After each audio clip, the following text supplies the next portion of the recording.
The sky lion, Julaine, and the other beasts were being held down, but they weren't in any real danger. The nine-headed snake was hovering near the entrance to the treasury to prevent anyone from sneaking in. Stephen took out the ancient furnace and condensed its flames into a sky of arrows. They penetrated the guards' barrier of energy, but when it touched their uniforms, they were absorbed into the leather. Ordinary cultivators in armor shouldn't be able to resist flames from the ancient furnace. As Stephen wondered if the guards' uniforms were relics from ancient times, he directed the flames towards the entrance of the tunnel. The other two main guards in the treasury, Lendl and Quentin, sensed the rise in temperature in the tunnel. "We need to help them. If we go out now, we'll be exposing ourselves. The intruders aren't your typical cultivators. If Errol and the other guards haven't dealt with them yet, they're in trouble." The two of them led another team of guards into the tunnel and found the second gate closest to the entrance burning with flames. Quentin unleashed a storm of energy that put out the fire and burst through the entrance, enveloping the icy plains in a pressuring wave of aura. The three main guards were at the platinum rank, while the others were at the silver rank. Vince immediately ordered everyone to retreat when he sensed the reinforcements. He pointed his sword at the entrance of the tunnel, drawing every guard's attention, but at the last second, he slashed at a mountain in the distance. The nine-headed snake dove for the ground to avoid the blade of energy. Still affected by the purple symbols, the sky lion, Julaine, and the other beasts reduced their size, and Stephen gathered them in his arms before disappearing into the snowstorm. As the last of the intruders vanished, Errol sheathed his sword and rubbed his sore arm. "They're experienced in combat. We're a bit rusty because we haven't fought in a while. In a one-on-one fight, they have the advantage." "Are they really that strong?" Lendl asked dubiously. "I'm not joking. When our swords clashed, the impact almost shredded my muscles. We need to tell the guild leaders." "I'll go," Quentin volunteered. He brushed the snow from his uniform and ran towards the 4 cities at high speed. The rest of the guards stayed behind and covered the entrance with a mountain of snow before slipping inside. The snow would harden in an hour from the freezing temperatures, but this was only a temporary solution. The intruders had found the entrance to the treasury. If this information spread, another wave of intruders would soon be coming. The purple symbols faded after the beasts were no longer in range of the nine-headed snake. Stephen and the beasts followed Vince, Cyril, and Blair to their house in Illusionist City. "The mercenaries guarding the treasury aren't as simple as they look," Vince warned. "They have access to ancient martial arts manuals. I didn't design the blueprint I gave you for the puppets. I found it while I was exploring the ruins of an ancient civilization. The guards attacked the puppets' weak points as if they were familiar with its complex structure. After our fight, the guards are probably heading to the city to tell the guild leaders what happened. They'll be sending reinforcements. We can't go back to the tunnel." "Are you going to give up on the treasury?" Stephen asked. Vince shook his head. "No, but we should give up on the tunnel. If we find a way to melt the frozen layer, we can enter the treasury directly." Stephen couldn't figure out what Vince was thinking. He didn't have any other way to break through the frozen earth except for the threadworms, and this particular area was much harder to dig through than digging a tunnel leading into the luminous ore mine. Vince took out a circular lens from his pocket and held it up to the window. The rays of the setting sun passed through the lens and shone on the table. "First, we'll scatter the snow and set up an array similar to this convex lens. Then we'll layer more arrays on top of it to melt the ice. The heat produced by one array is negligible, but it'll be amplified after passing through multiple layers." To demonstrate, Vince waved his hands over the lens, and a small glowing bubble appeared above the table. The beasts were fascinated and held out their hands to the magical light. Like Vince had said, the array had increased the temperature of the sunlight. "It takes time to set up an array," Stephen pointed out. "How are we going to hide this from the guards? If they destroyed it before we finish, there's no point." "They won't," Vince replied. "There have been many foreign cultivators in the glacial domain recently. It's not unusual to find someone wandering the icy plains. And after our fight today, they'll be even more careful than before. They'll stay hidden, and they probably won't leave the tunnel until it's absolutely necessary, because if anyone finds them there, it's proof that the treasury is right below their feet." In Vince's opinion, he doubted that the guild leaders would reveal to the public that their treasury had been found. Using the sun and special arrays to melt the frozen earth was an unusual tactic. Even if the guards saw them setting it up, they wouldn't take action unless they were certain of what it did. To avoid their suspicion altogether, it'd be best to set up the array while pretending to be cultivating. It wasn't strange for cultivators to choose secluded places to focus on their cultivation. As long as the frozen layer thaws, the soil will turn soft like mud, Vince continued. After that, the threadworms can dig a tunnel into the treasury. The treasure hunters had accounted for everything, and Stephen was convinced that this plan just might work. It wasn't dangerous for his companions either. If another fight broke out before the army was set up, everyone could retreat like they did today. Stephen and the beast spent the night in the treasure hunter's house. They'd make another trip to the icy plains tomorrow morning. The 3 guild leaders were taken aback when Quentin showed up at their hotel rooms in the evening and told them that someone had found the treasury. Based on his description of the intruders, one of them was definitely Stephen. The demon hunter guild leader's sharp gaze swept over the mercenaries around them. How did he find it when no one else could? Do we have a spy? The guild leaders had selected the most trusted of their subordinates to accompany them to the glacial domain. They'd gone through an extensive screening, and their loyalty had been confirmed, but there was always a chance that there was a traitor in the midst. The Falcon and Thousand Hands guild leaders thought differently. Stop scaring yourself, the Falcon guild leader chided. You know what kind of person Stephen is. He's full of tricks. The point is that he's the city lord now, the Demon Hunter guild leader argued. He has the authority to send teams of city guards to the glacial domain. Relax. Minori City is more than 6 miles away. As the Falcon guild leader spoke, she waved her hand dismissively, gesturing for Quentin and the other mercenaries to leave the room. When the treasury was completed, the guild leaders had silenced the workers to keep its location a secret, but there was no such thing as an airtight wall. The secret would come to light eventually. We have permission from the Zenith Council, so let's hurry up and build a training hall near the treasury, the Falcon guild leader urged. The sooner we send our people out there, the more secure our wealth will be. You think it's easy to construct a building in the glacial domain? There's nothing around except ice and snow.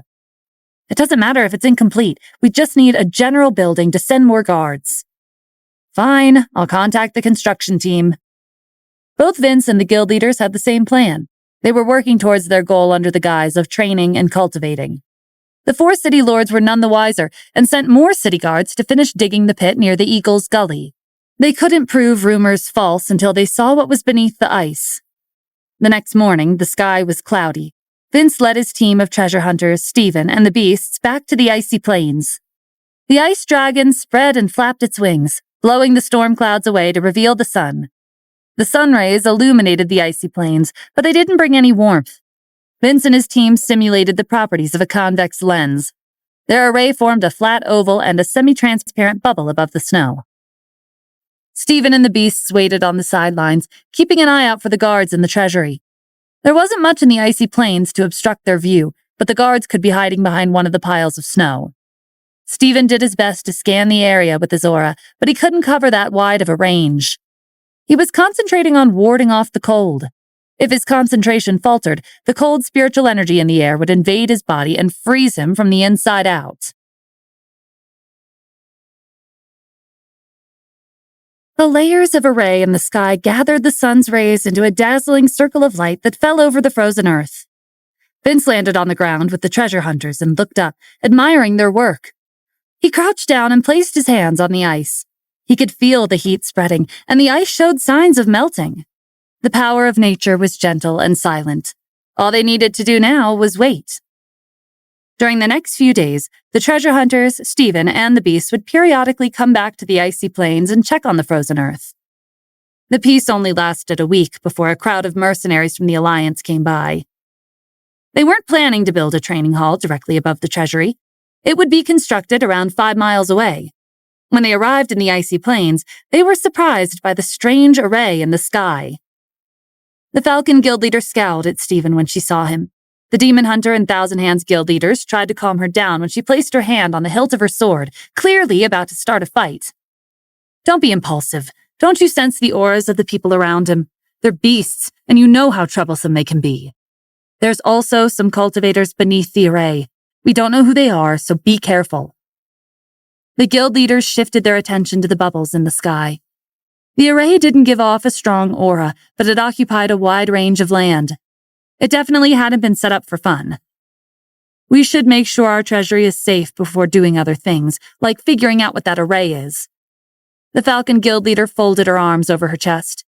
Then I'll leave it to you two. If I go over there, I might accidentally kill him. The two guild leaders sighed and went up to Stephen with a smile on their faces. The unexpected guests made Stephen nervous. He could sense how profound their cultivations were. The threadworms and the ice dragon took on human forms and joined the other beasts standing next to him. They glowered at the two guild leaders when they approached. Mr. Adams, what brings you to the glacial domain? Stephen returned their smile to cover up his unease. The same reason as all of you. Staying in the city isn't as entertaining as it seems. I came here to look for a secluded area to focus on my cultivation. His excuses couldn't fool the guild leaders. They'd never heard of a city lord with this much free time. Didn't he have responsibilities in Minori City? The Thousand Hands guild leader nodded thoughtfully. This environment is indeed a valuable place to cultivate. Our alliance is planning on building a training hall here for our mercenaries to train. Since we're all cultivators, are you interested in a spar? Stephen quickly gestured to Cyril, Blair, and the other treasure hunters, who were sitting in the snow beneath the array, pretending to be cultivating. My cultivation is low. Your mercenaries wouldn't be learning anything from me. My friends are more skilled. They're cultivating right now, but would you like to spar with them later? The Demon Hunter Guild leader chuckled. Their cultivations are as profound as you say. I'm guessing they set up this unusual array. What does it do? It disperses the clouds to clear up the snowstorm and make it easier to cultivate. The two guild leaders continued to probe Stephen for answers, but they learned nothing from his nonsense. The treasure hunters beneath the array appeared to be in a meditative state, and as fellow cultivators, it would be embarrassing for the guild leader to interrupt them and question them directly. The construction team whom the mercenaries had hired began to unload their supplies. They would just need to construct a few simple buildings, level the ice, pile bricks, and build an arena. Over the next few days, more and more mercenaries settled in the area. The vehicles they'd driven here were loaded with resources, food, and other necessities. Stephen's side was shabbier in comparison. The threadworms had created small huts with their iron sand for Stephen and the treasure hunters' temporary stay. Are they planning on living here long-term? Cyril asked incredulously. It's like they've brought their whole house to the glacial domain. Blair glanced over his shoulder at the huts made of iron sand. I don't think we have enough supplies to stay here after tomorrow. Don't worry, Stephen said. I predict that someone will be coming tomorrow and offering us their supplies. His prediction was spot on. The next morning, the four city lords stopped by the area. They'd spent a large amount of manpower and resources to excavate the location from the rumors, but there was nothing to be found. Only then did they realize that they'd been tricked by false intelligence. After hearing about what Stephen and the guild leaders had been up to lately, they hurried over to check on them. Mr. Adams, what are you doing in the icy plains? We're all friends here. Shouldn't you share your information with us? Everyone, please don't take offense, Stephen said. I heard the mercenaries would be building a training hall here. I was suspicious, so I wanted to confirm their motives before telling you. Did you find anything near the Eagle's Gully? It's been a while since you started digging. If the city lords really had found the treasury, they wouldn't be here. There was an ancient city in the rumored area near the Eagle's Gully, but when the city guards went down to explore, there were all kinds of traps and defensive arrays waiting for them. They were almost killed right after descending, and from what they could tell, there was nothing of value there. No guards and no treasures. It wasn't the mercenaries' treasury. The city lords had hit a dead end, and they had to find another lead. No, we didn't find anything. But the mercenaries spoke to the Zenith Council about building a training hall here and completed the procedures. We can't interfere. Are you sure their treasury's nearby? There's a high chance, Stephen said. If you wait, they'll expose themselves sooner or later. Patience was a virtue, but the city lords didn't have much of it. The elders from the Zenith Council were staying at their mansions, and they couldn't do anything too excessive under their watch. The Demon Hunter Guild leader came over with a team of mercenaries. Regardless of the differences in their cultivations, one had to show respect to the city lords. If we knew you were coming, we would have prepared accommodations. No need to be so polite. We're just here to check on your training hall. Why did you choose this place to build it? Me and the other guild leaders wanted the icy plains when we first came here. In this part of the domain, the snowstorms are shorter than anywhere else. It's also warmer, so our mercenaries can take a break after cultivating. The city lords didn't believe a single word that came out of his mouth, but they didn't question him. so they left it at that. Before long, the training hall, arena, and a few simple buildings were complete. The facilities were quite decent considering how fast the construction was. The mercenaries began their training under the guidance of Quentin. Stephen and Quentin had seen each other's faces during the first confrontation, but they both pretended like they didn't know each other. Quentin even invited Stephen to their residence to confirm that they weren't hiding the fugitives. It was a formality and a mockery at the same time. The buildings where the mercenaries lived were so simple that one sweeping gaze was enough for Stephen to know that the fugitives weren't inside. Their passive-aggressive competition didn't affect the treasure hunters in the slightest. They were as calm as water, silently continuing with their objective. One day, Vince went to find Stephen to ask for assistance. The frozen layer has melted almost 100 feet. During the day, it continues to melt, but part of it freezes again during the night. The array aren't as effective as before because the frozen part of the layer is further underground and not a lot of heat can make it down there. We'll need to dig the rest of the way. It was time for the threadworms to shine. Stephen summoned them beneath the array. The hardened ice and soil turned mushy. The threadworms condensed the tip of a drill with their iron sand and began to dig. As they went deeper into the earth, they used the soil around them to increase the length and width of the drill. The city lord's presence provided a good cover-up for the array, but it took too long to melt the frozen earth. They would go home. To speed things up, Stephen took out a fire crystal and buried it in the soil. He ignited a fire, and flames burst to life beneath the array. The mercenaries didn't pay him any attention. It was common to start bonfires in the glacial domain. It wasn't enough to melt the frozen earth. With that issue resolved, Vince turned his attention to the guild leaders.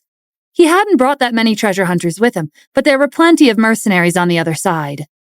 The guild leaders had an overwhelming advantage in numbers. The city lords had to maintain a neutral stance on the surface, so they couldn't count on them to help. "How are we going to deal with the mercenaries?" Vince said. "When the frozen layer is soft enough, we'll create a pit with the explosion," Stephen said. "After that, we'll announce that the fugitives are inside, and we're going in to search for them. The guild leaders' wealth isn't clean. If stolen treasures from martial arts factions are inside, they'll lose everything." It was a good idea, but Vince didn't think there was much chance of success. The mercenaries weren't just for show. They might have to fight to the death if a fight broke out when the treasury was revealed. "I hope it goes smoothly, but if the mercenaries come at us, I won't stick around." "Don't worry, I'll gather allies for us," Stephen promised. "There are a lot of people who aren't happy with the mercenaries monopolizing the industry. I'll ask them to come to the glacial domain." Smaller mercenary guilds like the Billantine families were threatened by the Mercenary Guilds Alliance, and after the Security Patrol Guard's headquarters was established, they were barely scraping by. The mercenaries claimed that the Security Patrol Guards was a public service organization to maintain peace of the Elysian realm, which meant that they wouldn't be collecting fees from the people who asked them for help. It was an effective method to seize the market free of charge. Stephen asked the threadworms to send a clone to Vivian and pass on the message. By the time the smaller mercenary guilds arrived, the excavation work would be almost complete. Stephen's bonfire caught the guild leaders' attention, but they didn't know what it was for. The Falcon guild leader narrowed her eyes suspiciously. "What trick is he trying to pull now? That bonfire has nothing to do with cultivation. Is he trying to melt the ice?" "Don't be nervous," the Thousand Hands guild leader said. "There's no sign of him or his friends digging anywhere. Whatever they're doing, we need to kick them out of the glacial domain as soon as possible. Our business is doing well. We don't have time to camp in the middle of nowhere. As long as they're here, we can't leave. They keep using the fugitives as an excuse. There's nothing stopping us from doing the same thing.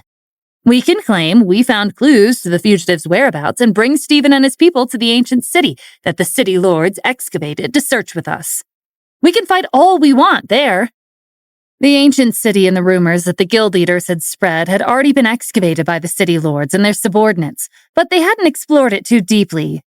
Several hundred years ago, when the guild leaders were searching for a suitable ancient city to modify into their treasury, they'd investigated the neighboring cities as well. They knew a lot more about the ancient city than Stephen and his people. It was the most suitable place to get rid of them. The Falcon guild leader didn't care about the other two guild leaders' opinions. She'd already made up her mind to kill Stephen. The next morning, she formed a team of capable mercenaries and rushed in front of the huts. "We found the fugitives." This was a serious topic, and no one dared to be negligent. The city lords hurried outside, followed by Stephen. Before dawn, the fugitives approached our training hall, the Falcon Guild leader explained. I think they were here to steal our supplies. They fought with the mercenaries on night watch and ran away when we couldn't defeat them. They fled in that direction. Her description was detailed, and the authorities couldn't ignore it, but Stephen didn't believe her. Stephen took the Sky Lion and Julaine with him and followed the mercenaries with the city lords, leaving the treasure hunters and the other beasts to watch over the arrays. The mercenaries tracked the footprints in the snow and led them across the icy plains to the same area where the city lords had excavated. The pit in the snow was the size of the opening to a small cave. This was the most the city lords could manage to excavate with the resources they'd purchased and transported from the other domains. They carefully descended into the ancient city. The mercenaries took the lead, guiding them through the maze of stone archways and crumbling buildings. There were piles of rubble strewn over the ground, and a good portion of the paths were covered in snow. It was dark and deathly quiet. The silence seemed to bounce off the walls. The city lords cautiously kept an eye on their surroundings. When the city guards came down to explore, they'd almost been killed by the traps and defensive arrays. They had also almost lost their footing when they unknowingly stepped into a pile of snow, leading further into the earth. The mercenaries didn't seem to have any trouble navigating through the city. They knew their way around a maze. As they walked, they pointed out signs of disturbed dust on the ground and on the walls of the dilapidated buildings. When Stephen turned the corner, a sword glinted in the dim light. He instinctively activated the Book of Destiny, but before he read the future, the Sky Lion pulled him back and stopped the mercenary's blade. Behind the mercenary, the Falcon Guild leader tapped on the wall of a building nearby. A rumble swept through the ancient city.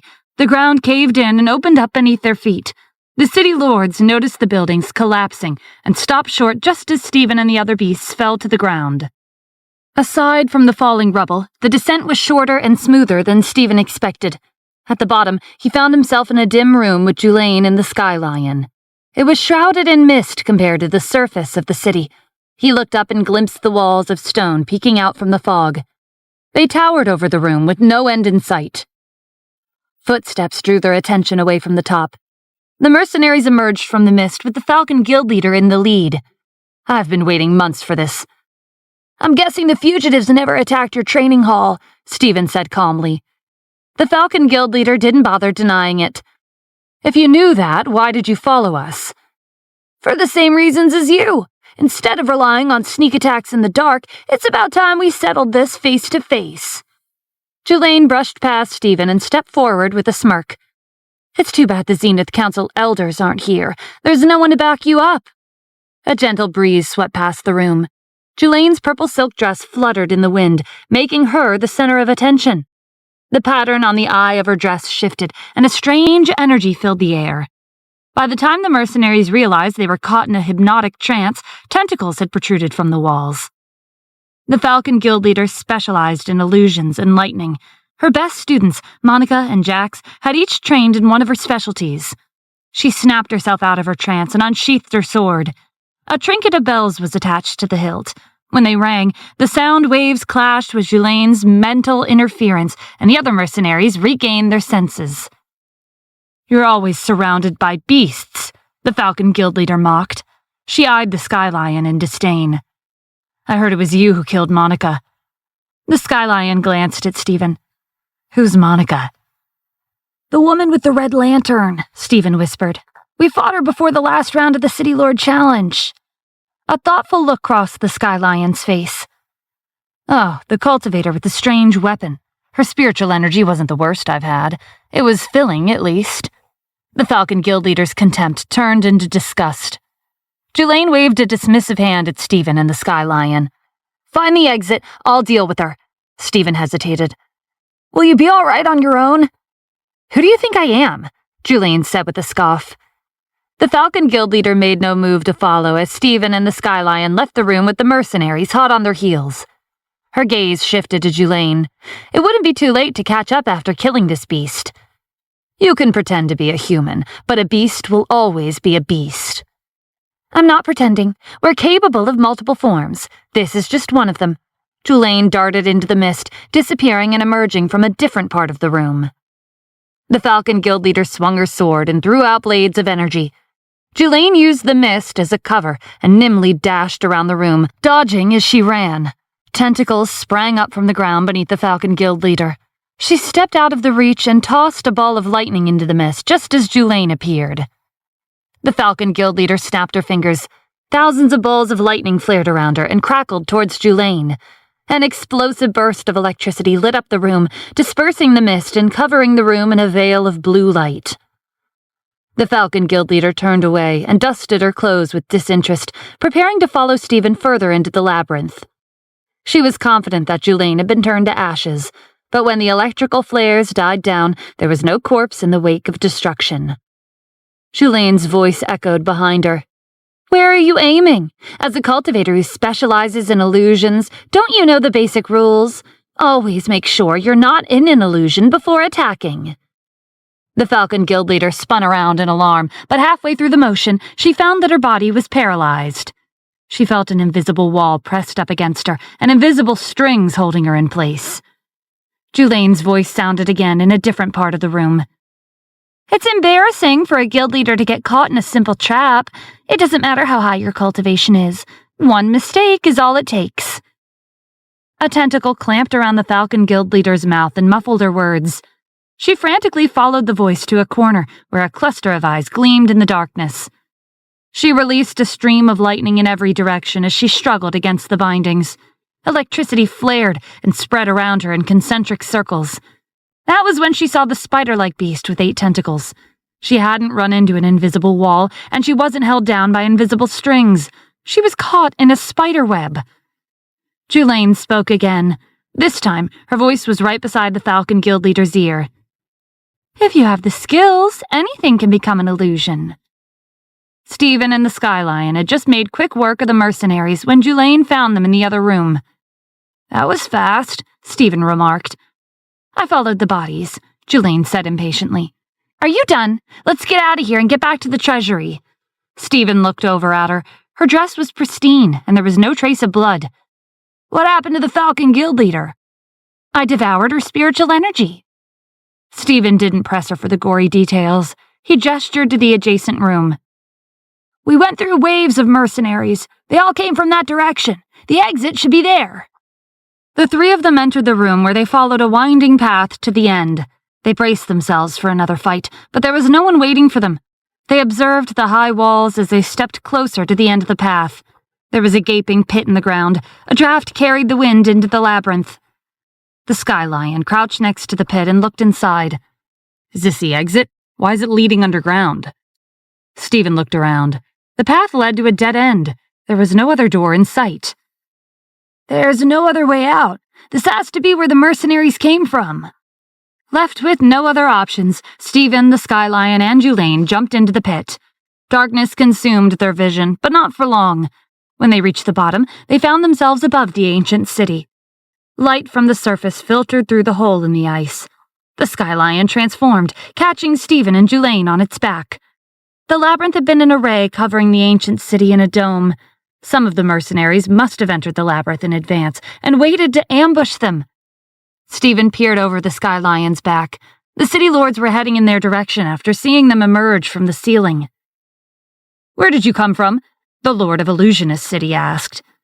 We saw you and the beasts fall into the ground with the mercenaries. There's an array engraved along the ground connected to another on the ceiling, Stephen explained. The hole we fell into was independent space in the ceiling's array. A loud rumble echoed across the city below. The rustic buildings shook as their framework began to crumble. We should go, Stephen said.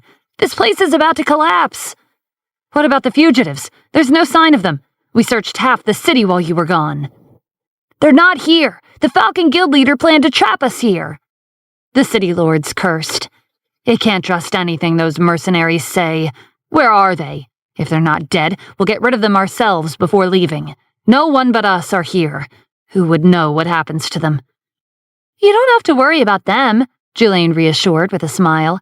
You won't be seeing them again.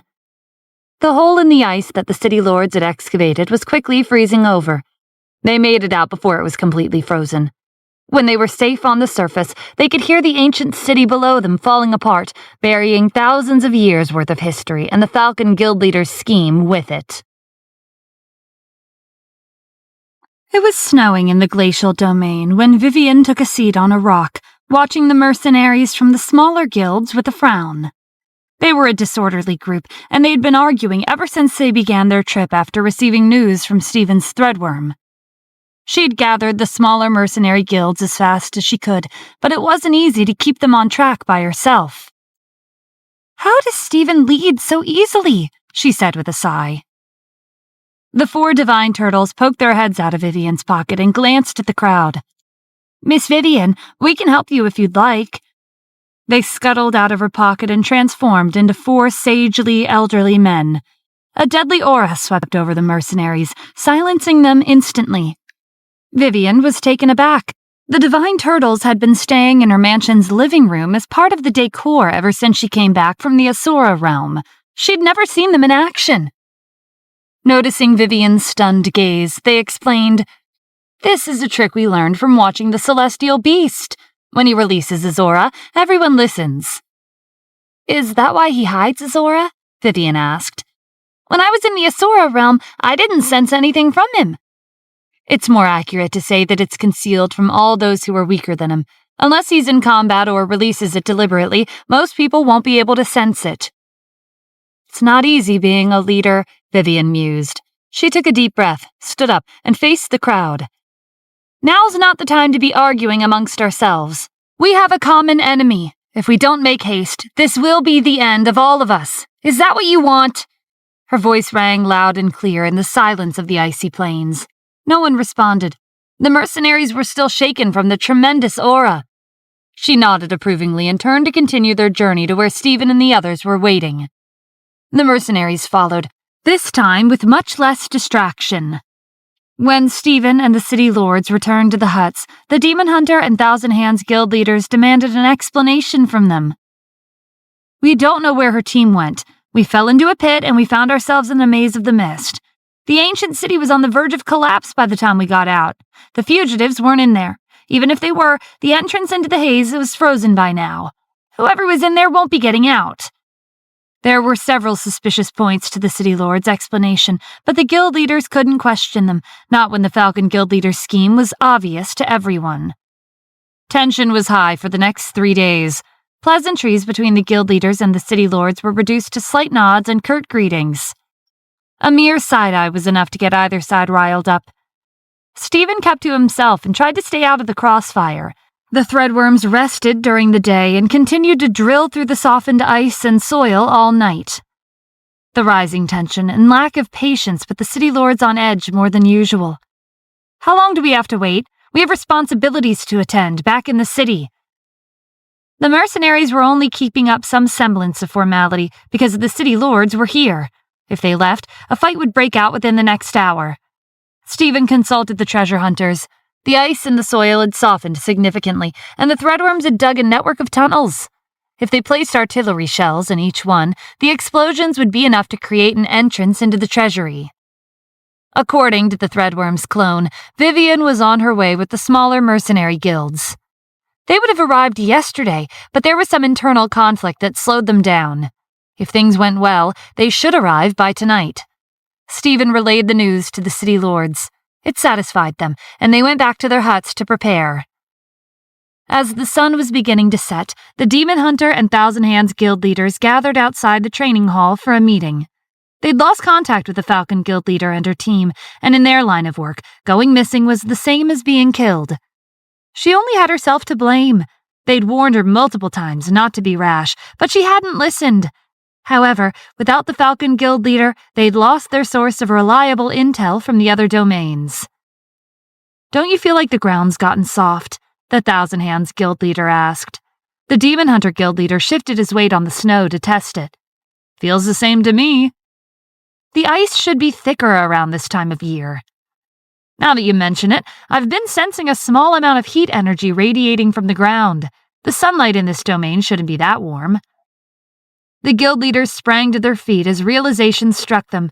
They looked up at the strange bubble in the sky. It was almost invisible against the backdrop of the setting sun. The bubble wasn't a cultivation medium, as Stephen had claimed. It was an array to melt the frozen soil. They looked over at the huts.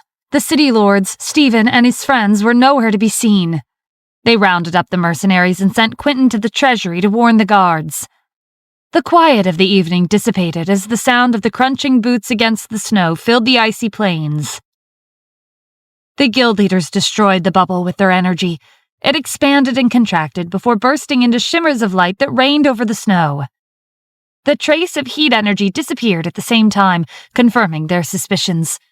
The accumulated tension from the past few days rose to a boiling point as the mercenaries confronted the city lords in front of the huts.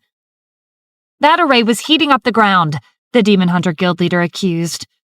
"You said you were here for a short break from your city lord duties, but you're staying with suspicious individuals with unclear motives. All signs point to your group hiding the fugitives. You claim the Falcon Guild leader and her team were buried in the ruins of the ancient city, but the truth is, you silenced them because they caught on to your plan. Am I wrong?" The Lord of Illusionist City's gaze swept over the mercenaries and their training hall. "I believe it's not us who aren't being truthful." "There's an ancient city below us," Stephen interjected. "We suspect that the fugitives the Falcon Guild leader saw were decoys. The real hiding place is right under us. Word travels fast, and we didn't want to risk exposing ourselves. We're all here to catch the fugitives. We have a similar goal, so instead of fighting, we should be working together." The city lords voiced their agreement. "You've been prattling on and on about catching the fugitives, but we haven't seen you lift a finger to actively search for them. We've been working tirelessly to protect the peace of our realm. If you insist on getting in our way, we can only conclude that the real accomplice of the fugitives is the Mercenary Guild's alliance." "Those are baseless accusations," the Thousand Hands Guild leader retorted. "You have no proof." "Neither do you," the Lord of Illusionist City shot back. "Our evidence speaks for itself," Stephen said. "From experience, there's usually one viable entrance to an ancient city.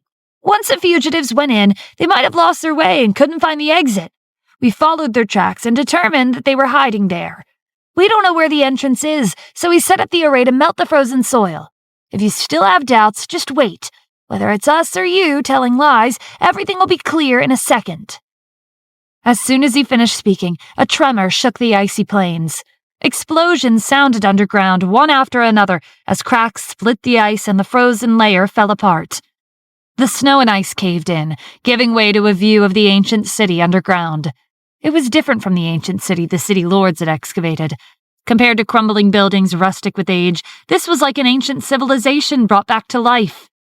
It was teeming with plants and streams.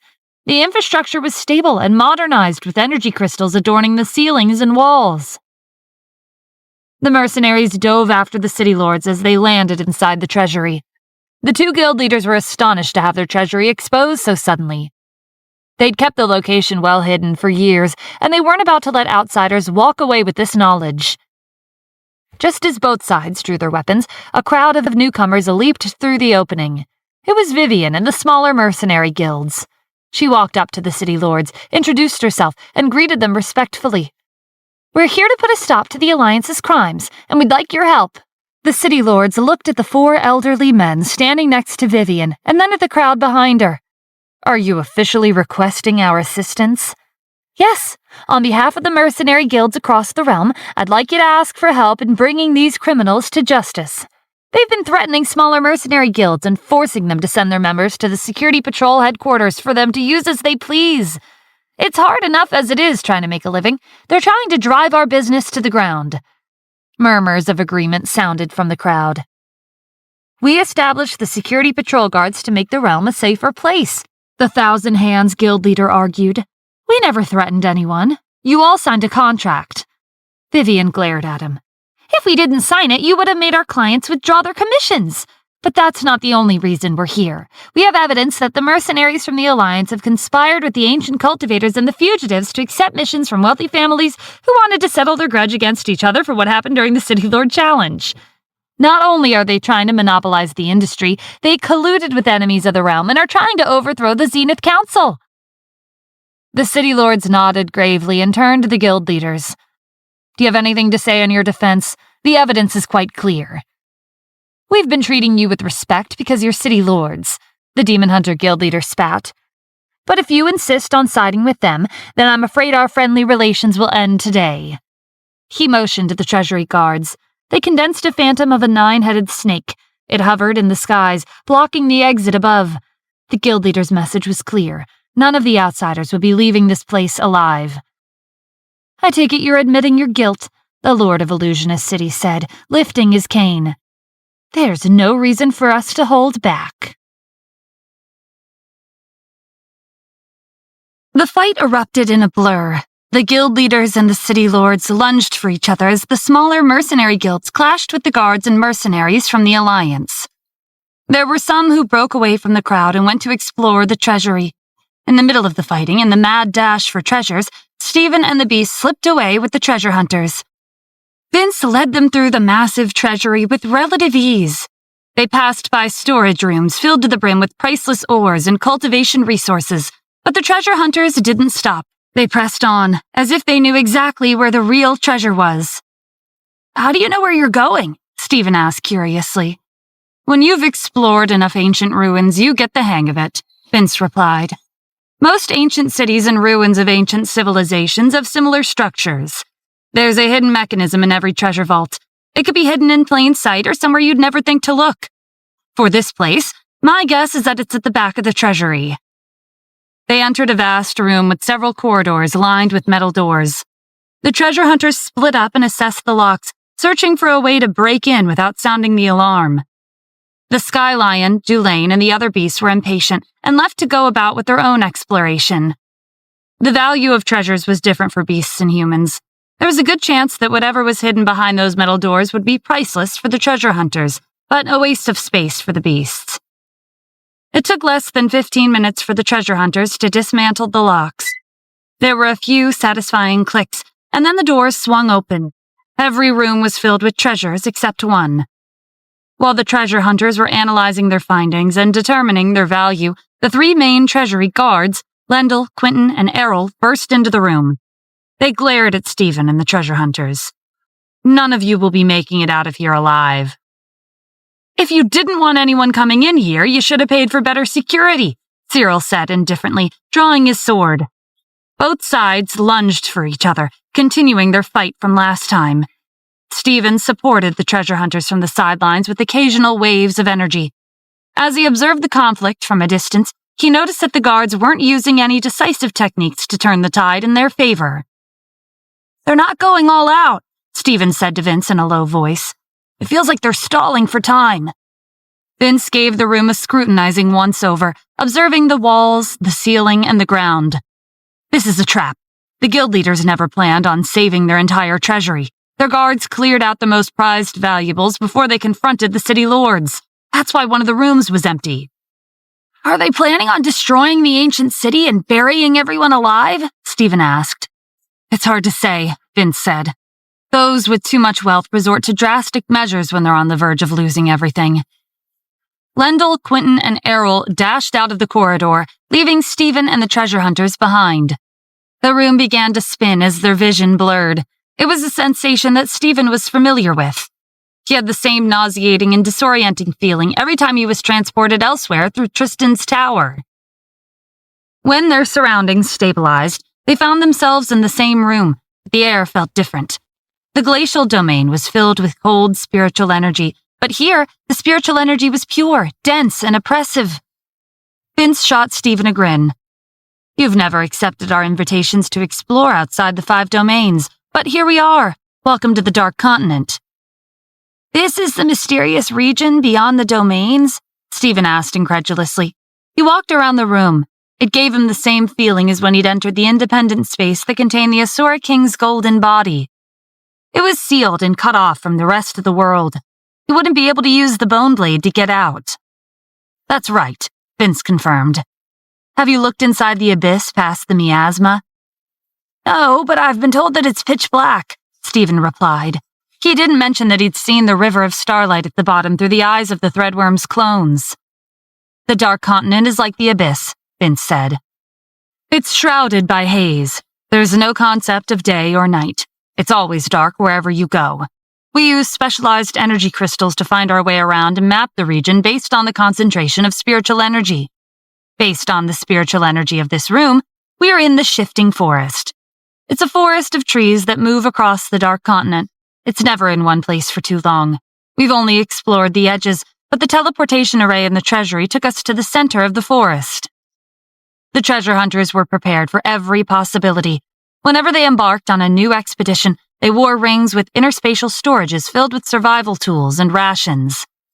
They were prepared for just about every situation they might encounter. Stephen watched them calmly take out their tools. He might have panicked if he were alone, but the treasure hunters were always composed despite their situation. Their odd sense of calm rubbed off on him. If we try to break out of this space, we'll be lost in the shifting forest forever, Vince continued, rummaging through the pile of contraptions he'd laid out on the ground. Since a teleportation array took us here, we need to reverse it and have it take us back. The treasure hunters searched every nook and cranny for the teleportation array. It had been cleverly divided throughout the room and engraved in narrow or hidden spaces. Stephen found a place to sit as he watched the treasure hunters work. There was a methodical rhythm to their actions, as if they'd experienced situations like this many times before. Before he knew it, they'd discovered every part of the array and modified them. He joined the treasure hunters at the center of the room, and an intricate engraving lit up around them. Their surroundings blurred, accompanied by a familiar dizzying feeling. When they opened their eyes, they found themselves back in the treasury. It was quieter than before, but the stench of blood and death were also stronger. The battle was already over. The guild leaders and the 3 main guards had escaped. Without their leadership, the mercenaries of the Alliance were a disorganized mess. The mercenaries who had been guarding the treasury for years were the Alliance's most trusted subordinates, but there was only so much loyalty members of an organization like theirs could have. Most of the mercenaries had retreated and were on their way out of the glacial domain. The rest had been eliminated by the smaller mercenary guilds. As for the beasts, they'd cleared out many of the treasure troves, but the amount was endless. Eventually, they stored so much inside them that there was no more room, so they turned their attention to their bodies. They took it upon themselves to clean the battlefield. Needless to say, they wouldn't be needing another meal anytime soon. Stephen and the treasure hunters made their way back to the main room of the treasury. The 9-headed snake phantom had disappeared, and the elders from the Zenith Council were maintaining order. Anyone who went against their instructions were restrained through force. Vivian spotted Stephen and came over. "Where have you been?" "It's a long story. What's going on?" "You missed the call to action. The city lords fought the guild leaders for a while before they split up to find the treasures that they came for. The same goes for the mercenaries. Then the elders showed up. They said that while everyone was running here and there in the treasury, the guild leaders and 3 guards were making their escape. They attacked the elders." "Why? Weren't they on the same side?" Vivian shrugged. "I think the guild leaders tried to salvage their more important valuables and were anxious to leave. They didn't fight for long. They got away with the guards, and the elders didn't chase after them. They were more interested in the treasury. When they arrived, they ended the fighting. You should go speak with them. You're technically here to investigate the fugitives' whereabouts." Stephen looked past Vivian and found the elders and the city lords glancing in his direction. He sighed and went up to them. The city lords were informing the elders of the Alliance's long list of crimes and emphasized that they'd done their best to apprehend them. The elders were in agreement. Attacking a member of the Zenith Council is a serious offense. Along with the information you've provided, they're indeed guilty of rebelling against the Elysian Realm's highest order. They turned to Stephen. "Mr. Adams, we heard you've been tracking the fugitives. Any leads?" He shook his head. "I suspect the Mercenary Guilds Alliance was helping the fugitives hide in their treasury and notified them that we were onto them. By the time we arrived, they'd already left." "I see. It wasn't for nothing.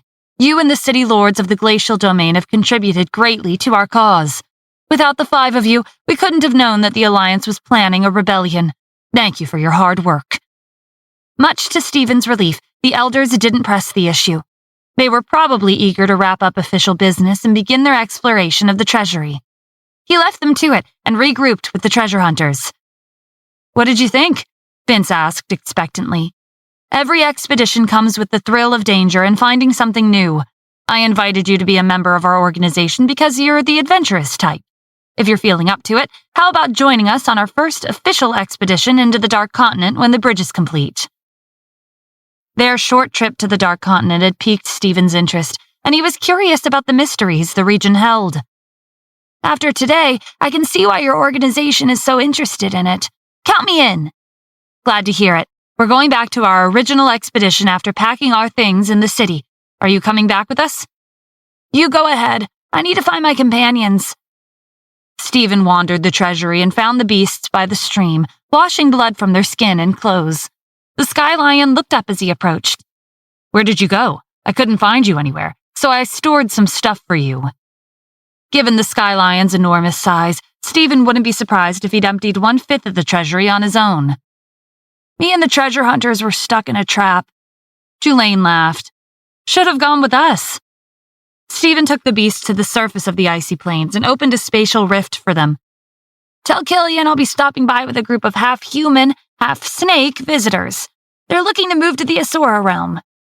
"You run into all kinds of people," the Sky Lion said.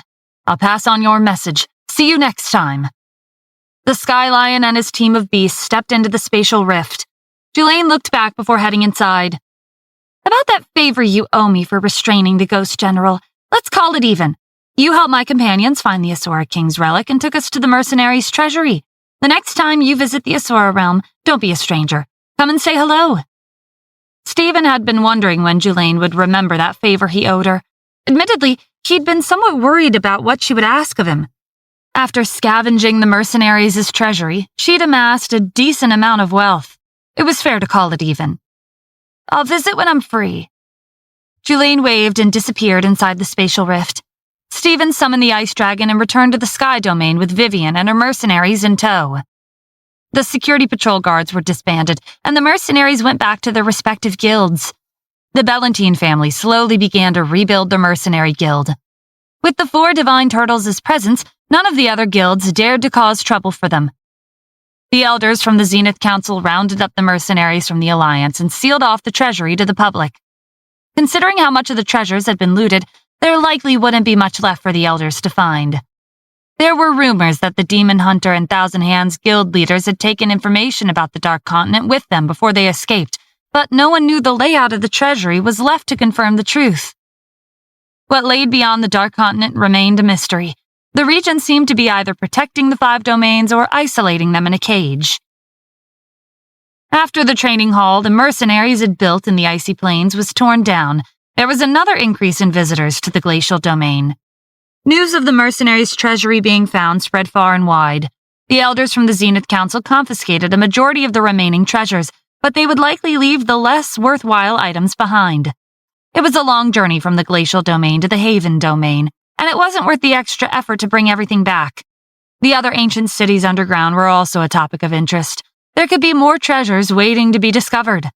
The 4 city lords had stored what they could find in the treasury in their spatial storages before the elders arrived. In addition to the luminous ore mine Stephen had excavated, and the increase in visitors to the glacial domain, they wouldn't have to worry about the city's finances or rankings for quite some time.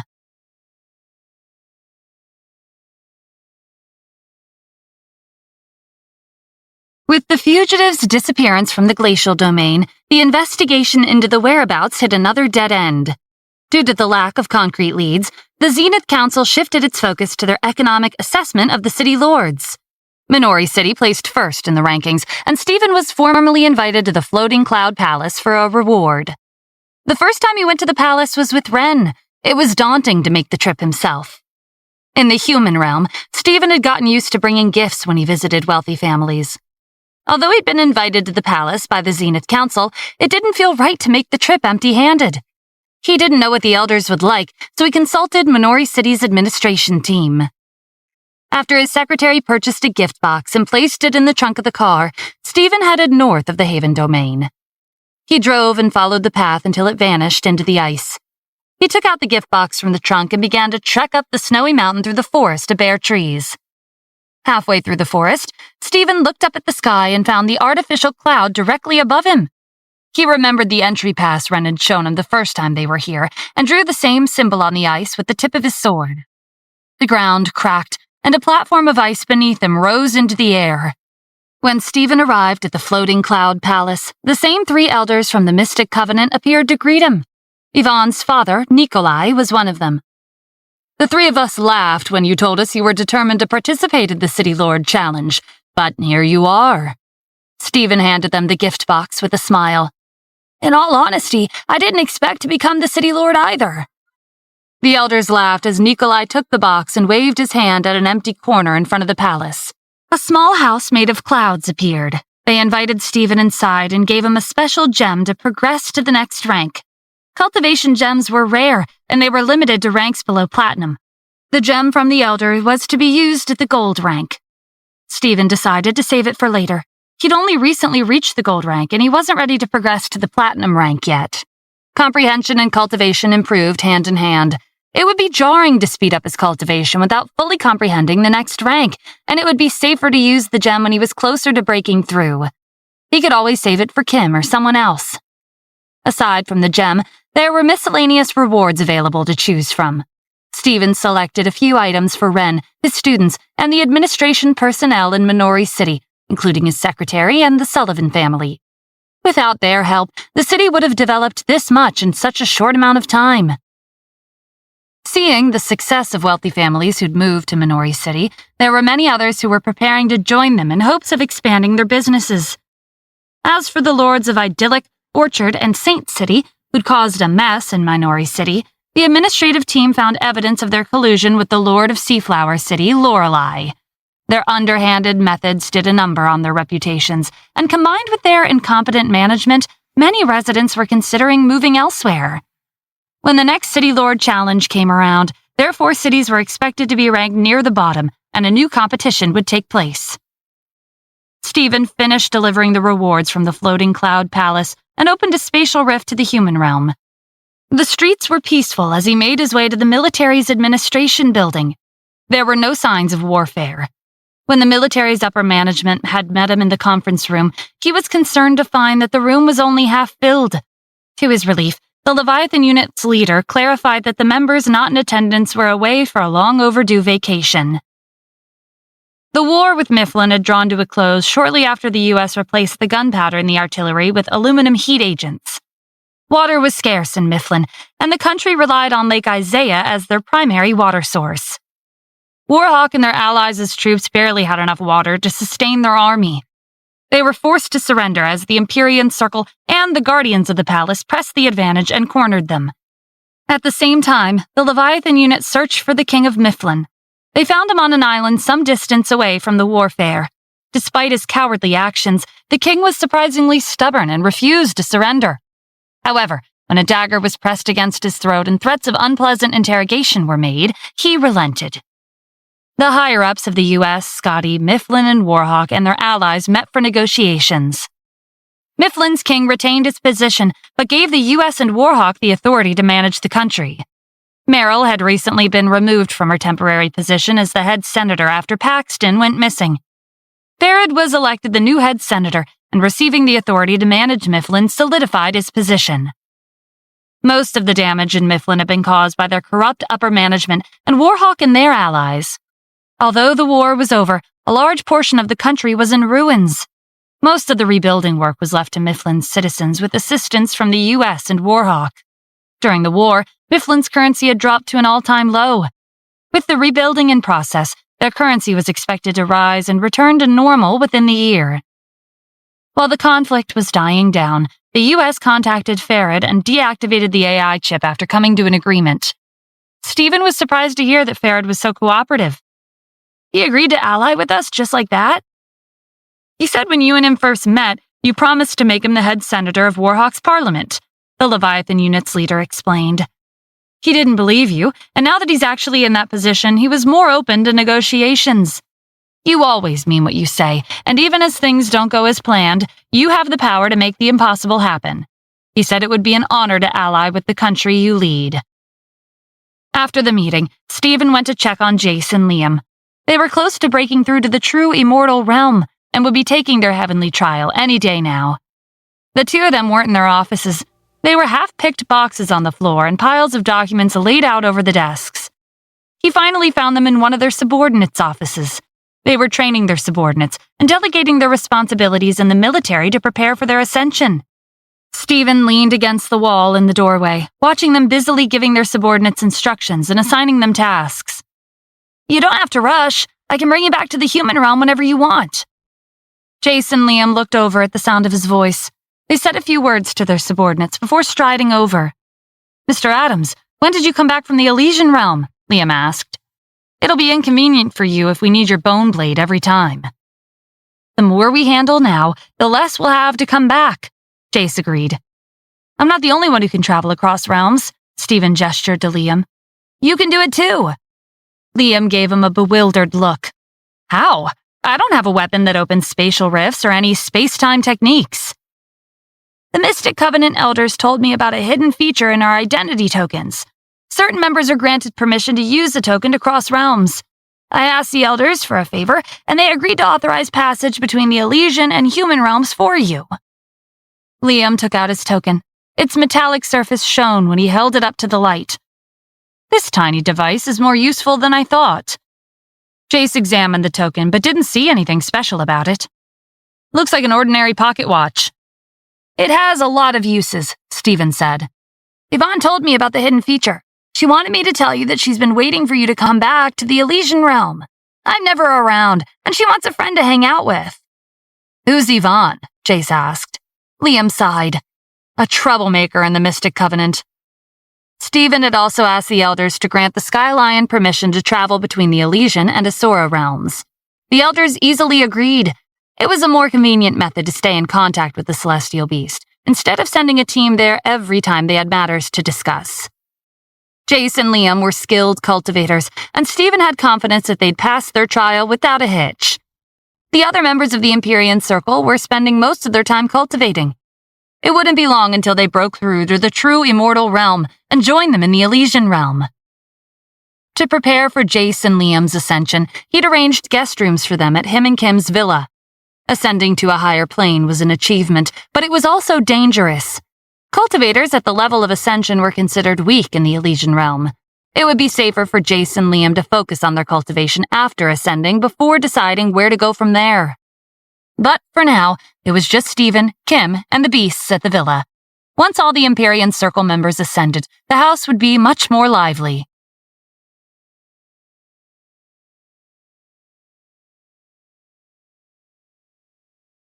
The next day, there was an invitation on Stephen's desk in his office at Minori City's administration building.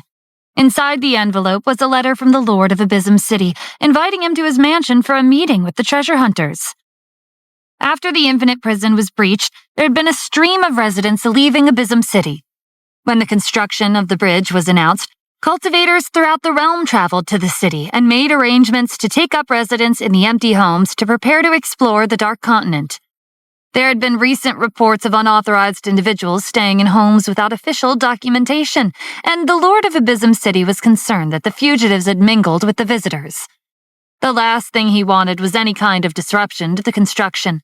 As one of the project's main investors, Stephen had a responsibility to ensure its success. Stephen summoned the Ice Dragon and set off for Abysm City. When he arrived, the City Lord's secretary was waiting for him at the gate. He led Stephen through the crowded streets to the mansion.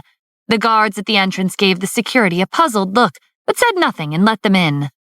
The hallways were more deserted than on Stephen's last visit.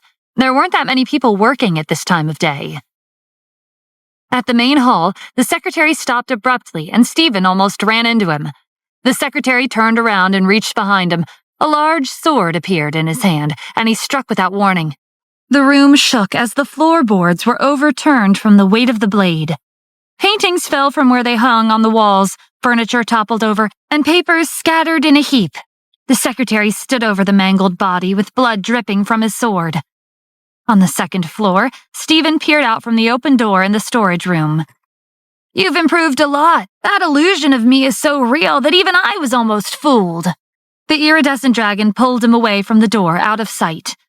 "How many times have I warned you to be careful?" she chided Stephen in his mind. "If I weren't paying attention, that would have been your head smashed into the floor." In his defense, "I couldn't tell either," the Ice Dragon said, crouching next to them. The flood dragon and the threadworms nodded. Not all of us have high mental energy.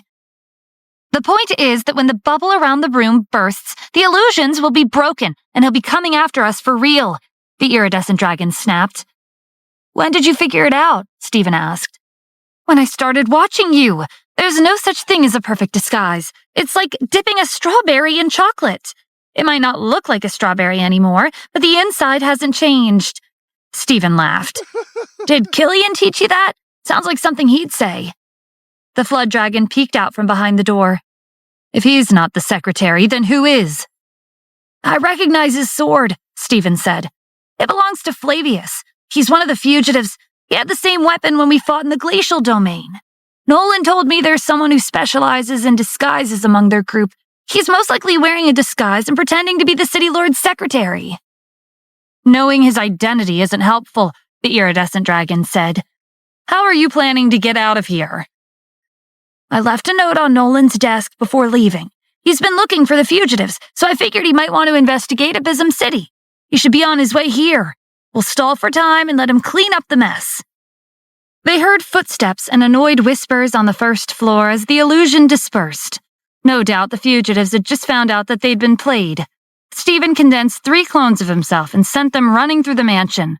3 of the fugitives sprinted after them, while Flavius headed in Stephen's direction. The ice and flood dragons condensed a white and black whirlwind through the entrance of the storage room, halting Flavius on the steps. He deflected the incoming attack with one swing of his sword. The flare of energy scraped marks on the walls and left the banisters in splinters of wood. The city lord wouldn't be pleased when he came home and found the mansion falling apart, but now wasn't the time to worry about that. The threadworms covered Stephen in a layer of iron sand, and he dashed out of the room through the cloud of dust. Flavius was expecting him. He leaped out of the way, and Stephen's sword cut through the air. Your aura has changed since the last time I saw you. It's thanks to you, Stephen said. Our battle on the mountain was insightful. Flavius stayed where he was and lifted his sword. Stephen stepped to the side as a blade of energy flew past him and struck the wall. When he swung his sword, Flavius stepped back and countered with another long-distance attack. As they clashed on the stairs, Stephen used the ghost fire and the Book of Destiny to protect Flavius's strikes and sidestep them, but he couldn't gain the advantage. He tried taunting him with negative energy in his sword, but Flavius kept their contact to a minimum. After their first fight, he'd probably noticed there was something unusual about Stephen's sword, and it would be best to attack from a distance. Stephen didn't plan on defeating him. He'd broken through to the gold rank, but that didn't change the fact that there was a big gap between their cultivations. As they fought, Stephen slowly maneuvered toward the entrance. When they made it to the corridor leading to the mansion's yard, the threadworms condensed a sandstorm to block Flavius's view. Stephen flung open the front door and almost ran straight into the figure looming over the doorway. Get down. Stephen didn't have time to think. He summoned the beast back to his spiritual world and dropped to a crouch just as Nolan swung his sword in one swift motion, and a storm of energy tore through the mansion.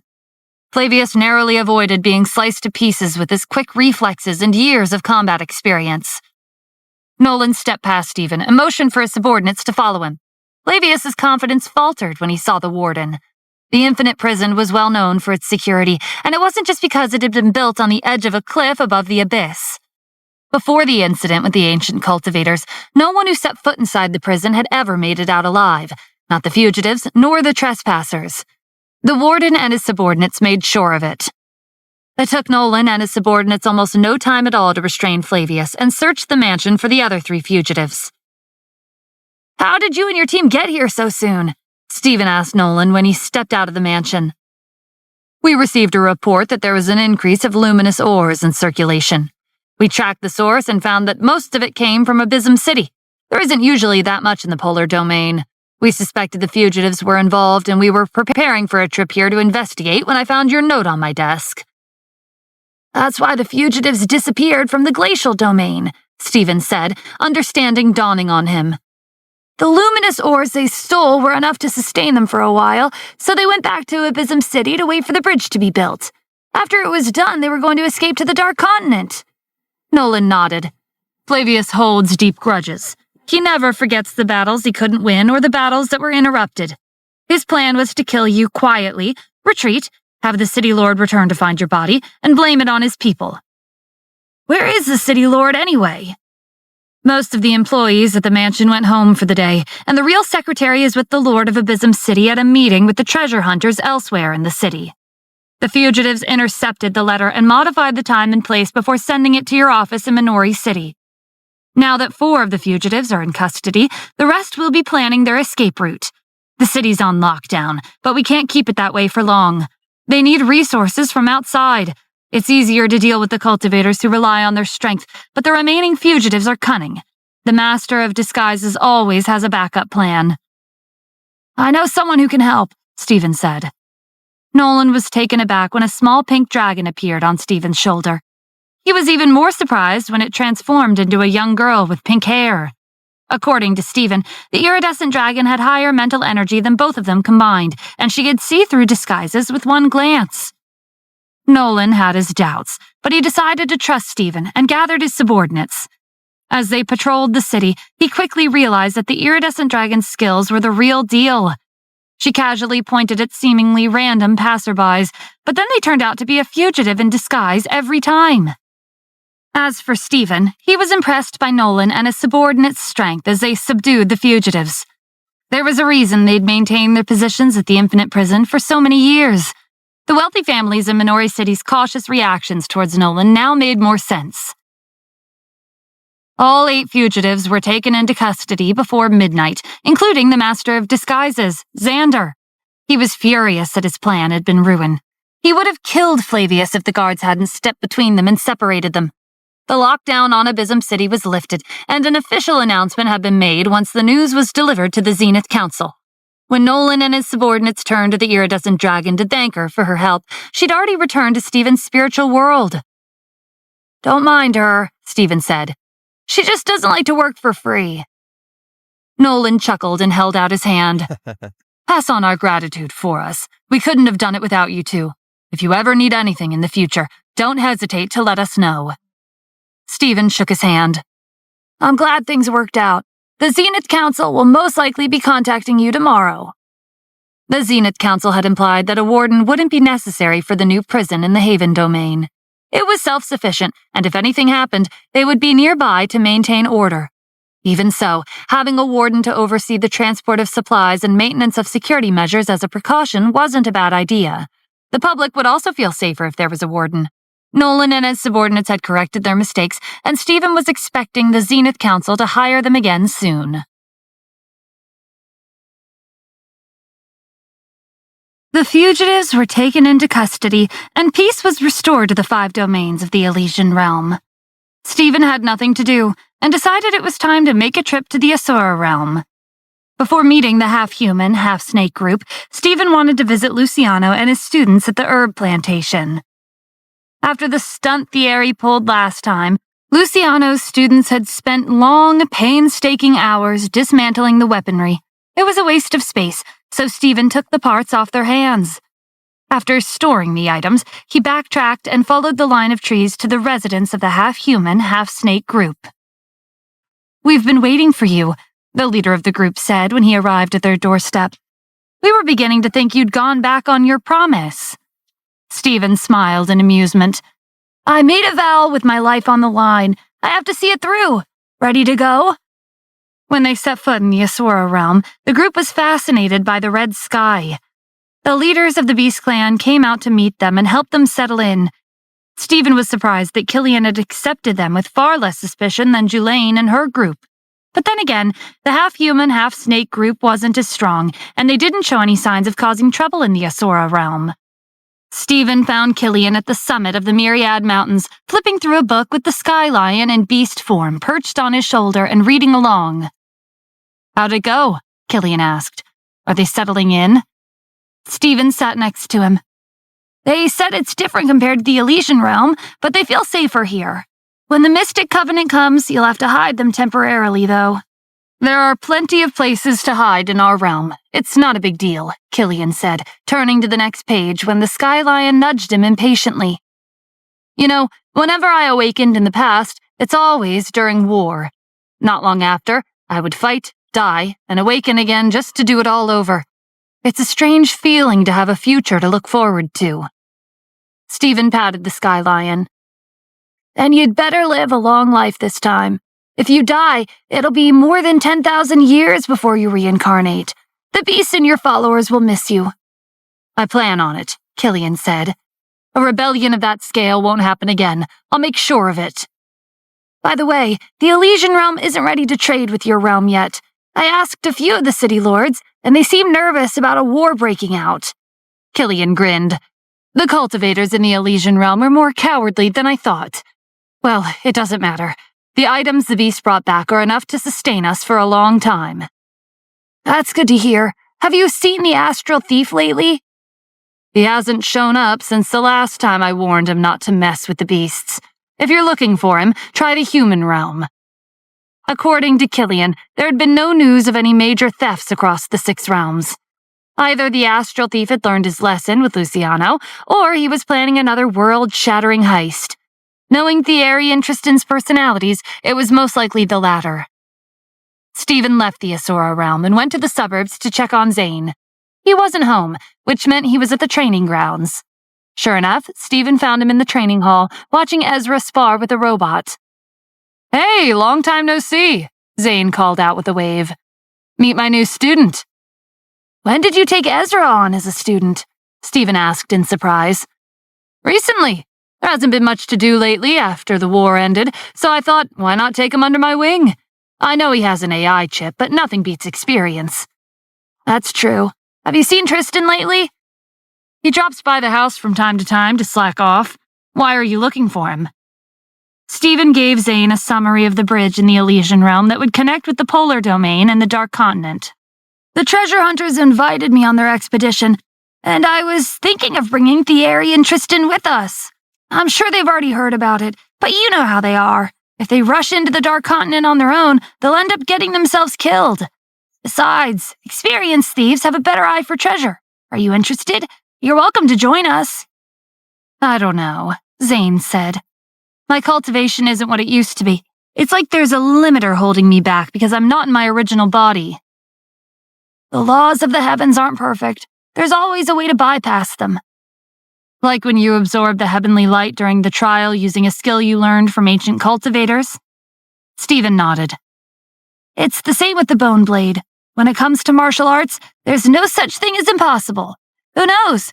Maybe you'll find your way around your limiter in the Dark Continent. It's worth a shot, Zane said thoughtfully. All right, give me a call when the bridge is finished. I'll bring Ezra with me. The next time I see Tristan, I'll let him know you're looking for him. After parting ways with Zane and Ezra, Stephen went to find Nor, Aston, Wes, and Sora, and extended the Dragon Clan's prophet's invitation for access to the castle in the Elysian realm. The 4 of them were eager to improve their cultivation and gladly accepted. The previous palace master who'd passed on their position to their successors were never seen or heard from again. Now that the guardians of the palace knew that there were higher planes in the universe, and that more martial artists in the human realm ascended to the Elysian realm after their heavenly trial, they hoped to meet the previous palace master again. Stephen had never forgotten the elderly priest who'd saved his life all those years ago. The priest had never given him his real name, but Stephen suspected that the priest was the former palace master of Hellcrown Palace. If it was true that the palace master disappeared before they ascended, then he looked forward to the day they met again. During their last meeting, DeAndre was thought to be dead after he was forced to return to the Fallon family. The priest had forged DeAndre's will and stated that his dying wish was for his beloved granddaughter, Kim Cassidy, to marry his friend's martial arts student, Stephen Adams. Thinking back, if it weren't for the priest, he would have never met Kim. Now that peace had returned to the human realm, Elysian realm, and to a certain extent the Asura realm, Stephen took advantage of his free time and spent his days with Kim and Valeria in the human realm.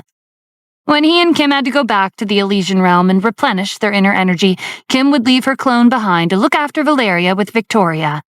When they returned, she would leave her clone in the Elysian realm to cultivate. It was a sunny day with clear skies. Stephen was in the garden with Valeria, teaching her the basics of martial arts. He gathered his inner energy in his arm and threw a punch. A rush of wind swept petals and leaves into the sky and ruffled their hair and clothes. Valeria stood in position, clenched her fists, and imitated Stephen. When she punched the air, nothing happened.